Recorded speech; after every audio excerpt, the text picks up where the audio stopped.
Mudarse fuera de su zona de confort. El fisiólogo del siglo XIX, Claude Bernard, dijo una vez: el hombre no puede aprender nada a menos que proceda de lo conocido a lo desconocido. En otras palabras, crecer requiere moverse más allá de nuestras zonas de confort. A menudo, las experiencias de la vida comienzan a forzarnos a salir de nuestros patrones familiares o zona de confort y atravesar una puerta. Cuando esto sucede, tenemos dos opciones: podemos resistir o podemos caminar hacia adelante sin mirar atrás. Cuando las circunstancias nos presionan a cambiar, siempre es más doloroso resistirnos. Cuando tratamos de alejar lo inevitable, porque tenemos miedo de no sentirnos cómodos, experimentamos una gran angustia. Quizás lo más importante que debemos darnos cuenta es de que nuestros comportamientos disfuncionales suelen ser parte de nuestras zonas de confort familiares. A veces estamos tan acostumbrados a las rutinas desagradables que luchamos por mantenerlas simplemente porque las conocemos muy bien. Algunas personas no se sienten a gusto cuando tienen lo que quieren, porque no están familiarizadas con la maravillosa sensación de ser bendecidas en abundancia. Si realmente anhelamos cumplir nuestros sueños, debemos considerar que necesitamos extendernos más allá de nuestras zonas de confort. Curiosamente, un buen lugar para comenzar, cuando estamos a punto de superar los límites de nuestra zona de confort y embarcarnos en el proceso de curación, es trabajar con la historia familiar. Muchos comportamientos negativos, y también algunos positivos, provienen de las tradiciones familiares. Estudiar sus antecedentes para promover el cambio puede ser doloroso, pero también puede ser sanador. El simple trabajo de explorar el pasado en realidad brinda consuelo a muchos, que luego usan ese sentimiento para salir de ciclos peligrosos y negativos. Conocer la historia familiar te ayudará a comprender cómo llegaste a ser y te conectará con tu familia, lo que te ayudará a sanar a ti y a tu grupo. Por esta razón, esta exploración es una forma poderosa e importante de vincular las generaciones del pasado con las del presente y el futuro. A medida que conocemos más sobre nuestros antepasados, nuestros corazones se sienten atraídos naturalmente hacia ellos y tenemos un mayor sentido de pertenencia. Muchos dicen crecer espiritualmente mientras reflexionan sobre la posibilidad de una vida después de la muerte y tal vez se conecten con sus seres queridos del otro lado. Este vínculo es el tipo de bendición que a menudo estamos dispuestos a buscar, incluso si tenemos que salir de nuestra zona de confort y hacer algunos cambios antes de que podamos sanar y comenzar a reflejar la historia positiva de nuestra familia en lugar de la negativa.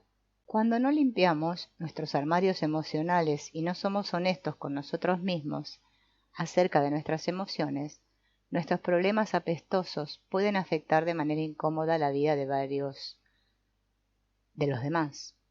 Nuestra falta de voluntad para cambiar puede contribuir al divorcio, al fracaso de una relación, el abuso, la negligencia, el alcoholismo, la infidelidad, etc. Cuando tenemos creencias fundamentales de indignidad que quedan sin resolver, nuestra tendencia natural es enfocarnos en nosotros mismos. Si dedicamos esa atención a sanar nuestros corazones y limpiar nuestro desorden, nuestra mirada honesta hacia adentro puede ser útil y productiva. A medida que enmendamos nuestros sentimientos fundamentales a través del amor,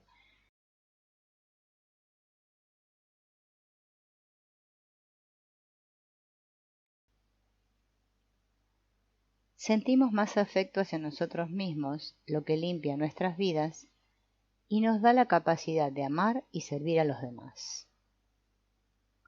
Albert Einstein dijo una vez: solo una vida vivida para otros es una vida que vale la pena.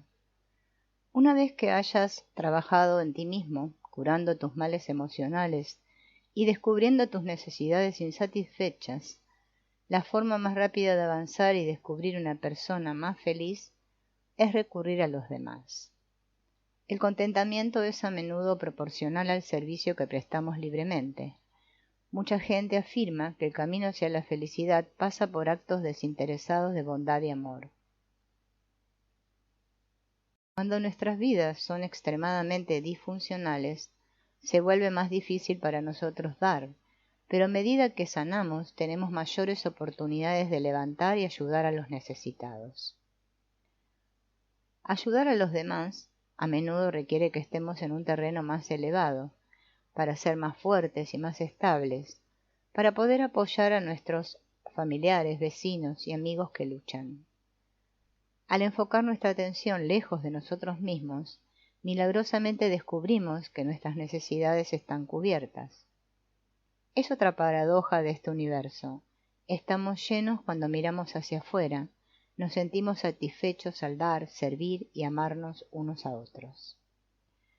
Si no nos enfocamos en sanar nuestro corazón y elegimos un camino egoísta, es posible que pasemos toda la vida mimándonos y nunca nos sintamos dignos.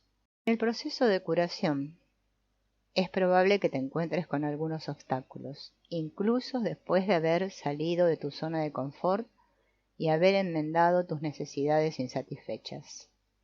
Esto se debe a que todos jugamos juegos cuando no conocemos otra forma de obtener lo que queremos.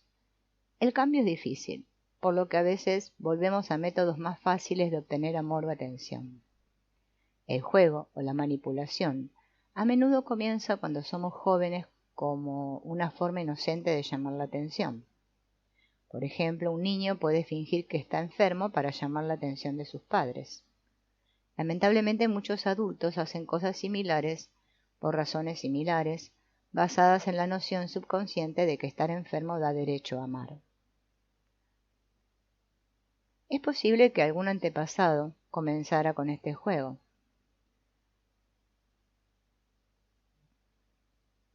Para protegernos, nuestra mente subconsciente puede organizar creativamente algo negativo, estar enfermo, en algo que puede sentirse positivo, ser amado, incluso si es costoso. En su exitoso libro Love, Medicine and Miracles, Bernie Siegel dice que la enfermedad a veces puede ser una excusa para rechazar asignaciones, deberes o trabajos no deseados. Puede darnos permiso para ignorar nuestras responsabilidades o descansar cuando de otra manera no nos permitiríamos hacerlo, y puede servir como una excusa para fallar. A veces crea tiempo para hacer algo que siempre hemos querido intentar. Por ejemplo, estar mal puede permitirnos tomarnos un tiempo libre para reflexionar, meditar y trazar un nuevo rumbo. Cuando estamos enfermos a veces es fácil pedir y aceptar amor, expresarnos o ser honestos sobre algo. Pero tal vez, cuando seamos más conscientes de nuestro juego, no necesitaremos que la enfermedad nos dé permiso para obtener lo que queremos o necesitamos. Mejor podríamos reorganizar nuestras prioridades y cambiar. Podemos tomar la decisión consciente de dedicar unos días o concentrarnos en nosotros mismos sin utilizar la enfermedad como excusa. Un último obstáculo que nos impide superar el día de la marmota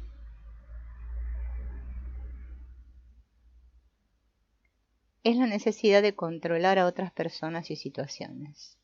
Por lo general, hacemos esto porque tenemos miedo de lo que sucederá si no estamos al tanto de todo. Por supuesto, a la mayoría de las personas no les gusta que les den órdenes, por lo que el conflicto surge naturalmente cuando las personas se apresuran a obtener el mando y otras luchan para evitarlos. En última instancia, quienes intentan gobernar a otros se sienten fuera de control y por lo general terminan infelices. Siempre que sentimos miedo, inmediatamente tenemos la necesidad de dominar nuestro entorno, nuestras relaciones, los niños e incluso a nosotros mismos. Perdemos mucha energía en el proceso y, quizá lo más importante, nos alejamos cada vez más de experimentar la alegría y la conexión que se produce cuando somos capaces de amar y confiar en los demás. Si bien queremos sentirnos empoderados a lo largo de nuestras vidas y por lo tanto ser administradores efectivos de nosotros mismos, el control nunca funciona y los miedos suelen ser falsos. No confiamos en las personas y situaciones cuando intentamos dirigirlas. La confianza y la fe son antídotos para controlar los problemas porque nos ayudan a liberar los obstáculos que se encuentran en nuestro camino. En lugar de preocuparnos de que nuestros seres queridos fracasen, podemos creer que lo conseguirán, incluso cuando parezca que no. En lugar de preocuparnos porque las situaciones no saldrán como queremos, podemos confiar en que las cosas saldrán bien para nosotros.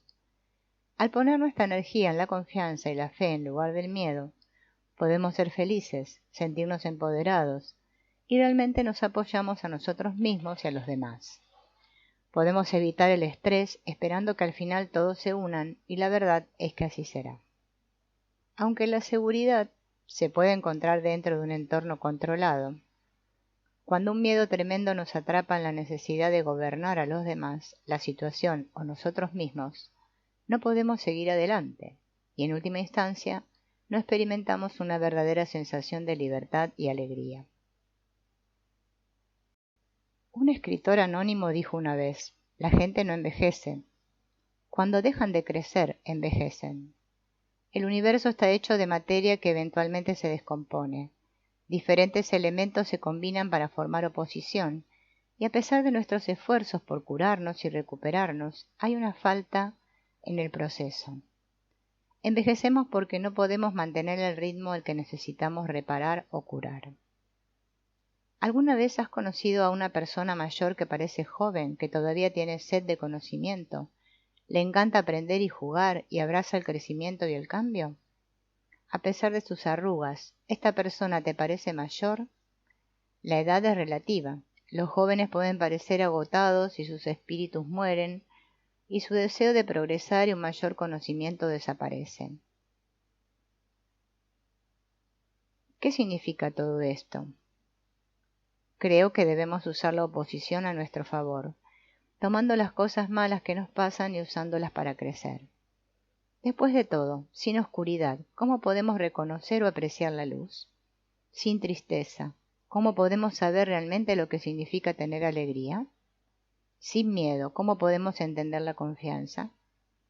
Así como nuestros cuerpos se ven obligados a reaccionar a los resultados naturales del envejecimiento, nuestras almas deben enfrentar las fuerzas opuestas que a veces nos deprimen. Al igual que aquellos que envejecen con gracia, podemos aprender a reaccionar a la oposición con gracia, usándola para ayudarnos a reconocer nuestras bendiciones y crecer a partir de nuestras experiencias. El doctor Deepak Chopra, autor del libro más vendido, Angel's Body, Timeless Mind, escribe: si hay algo natural e inevitable en el proceso de envejecimiento, no se puede saber hasta que las cadenas de nuestras viejas creencias están rotas. Los patrones familiares negativos, incluso los destructivos, guardan tesoros para nosotros. Cada menos puede verse como una ventaja a medida que avanzamos en la vida, aunque a veces nos cueste creer en esto. Es común y natural que tengamos miedo de ver lo bueno en nuestras pruebas, porque no queremos aprobar las mismas cosas que nos han causado dolor. Aprender a interpretar los problemas de manera positiva puede ser un proceso difícil, pero al descubrir las ilusiones y al encontrar los dones que han enmascarado, podemos crecer y comenzar a sentir más amor y gratitud por nuestros familiares. Este es el verdadero proceso de curación. También podemos obtener sabiduría de aquellos rasgos que creemos que son nuestras debilidades. Esto es importante porque te ayudan a convertirte en quien eres, por lo que también podrías convertirlos en fortalezas, o al menos ganar algo de ellos. En última instancia, juzgar una deficiencia como mala significa que estás rechazando una parte de ti mismo. Por ejemplo, si soy impaciente y exijo mucho de mí mismo y de los demás, y no me gusta esta cualidad, puedo decidir que estas características son siempre terribles. Sin embargo, en las circunstancias adecuadas, podrían ser mi fuerza. Para un líder corporativo, una personalidad impaciente y exigente puede marcar la diferencia en el éxito o no de la empresa. Por supuesto, es posible que un cónyuge no aprecie estas cualidades tanto como los accionistas, pero es por eso que tenemos la capacidad de redirigir estos rasgos y usarlos en las situaciones que mejor se adapten a mostrar sus puntos fuertes. Algo mágico sucede cuando dejamos de gastar grandes cantidades de energía ignorando y escondiendo las partes de nosotros mismos que no nos gustan. Comenzamos a encontrar los dones de nuestras debilidades y aprendemos a ser más generosos.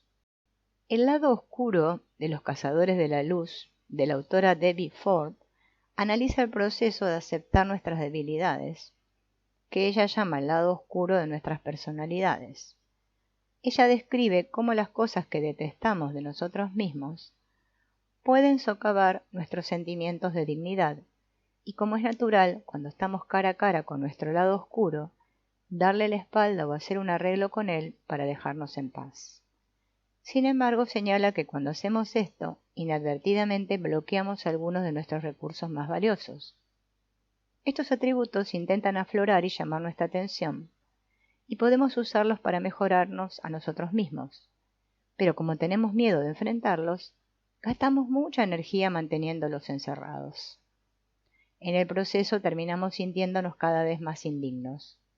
Como una pelota de playa gigante que ya no podemos sostener bajo el agua, estos aspectos vuelven a la superficie cada vez que se quita la presión. Cuando dejamos de trabajar para ocultar partes de nosotros mismos, como la pelota de playa, tienen la oportunidad de flotar y alejarse. Las familias a menudo ocultan sus problemas debido al orgullo y el miedo, pero hacerlo conduce a la deshonestidad, y la falsedad emocional nos impide crecer y sanar. Eventualmente todo saldrá a la superficie, incluso si lleva años. Puede que a la familia le dé miedo ser honesta, pero siempre esto va a salir a la superficie, y en ese momento la familia se curará. Cuando un general está planeando una batalla, estudia las debilidades de su ejército, tanto como refuerza sus puntos fuertes. Si ignora sus defectos y solo se concentra en sus puntos fuertes, es probable que pierda y viceversa. Esta no es solo una estrategia militar. Un buen atleta o entrenador perfeccionará un juego mediante el estudio de los altibajos del oponente y de ellos mismos. Conocer nuestros rasgos positivos y negativos nos permite tener éxito en el juego de la vida. ¿Conocemos nuestras debilidades o las escondemos en un armario y pretendemos que no existen? ¿Conocemos nuestras fortalezas o las mantenemos en secreto por temor al rechazo?